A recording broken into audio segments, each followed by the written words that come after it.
Our kids are a direct reflection of us, or they're going to be. I had to tell a gentleman today that it was his fault that his kid was getting bullied at the age of 10 for being overweight. Now, for context, he did come up to me after I finished squatting. It wasn't like I went up to this guy and just slapped him across the face and was like, your son's fat because of you.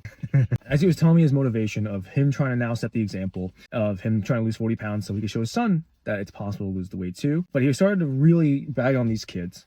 And I was telling him, I was like, look, at the end of the day, we can't control what these kids say. And as teenage boys, they will bag every one of their friends or peers on anything, whether it's height, weight, color of their skin, the clothes that we wear. I mean, anything. They're ruthless. But what we can control is the food that we put in our kids' mouth and the lifestyles that they live. Because at that age, 95% of the time, they're spending time with you and you are setting the example. And once I said that, he stiffened up a little bit. I saw his arm start to clench. I thought I was gonna get punched in the face, but he didn't, because he can obviously see that was coming from a place of love. And in the end, we hugged it out and came in with open arms, telling me that nobody was going to tell him the truth. He knew and he felt it deep inside that it was true, but he had been using that as a scapegoat this entire time, blaming it on the world, blaming it on other kids. And it's also the standards I set for myself. If I don't believe that the actions that I do, the food that I put in my mouth, the lifestyle that I live is going to benefit the growth of my son, then I probably shouldn't be doing it. And I'm not going to be perfect, but at least if that's my litmus test, that's my standard.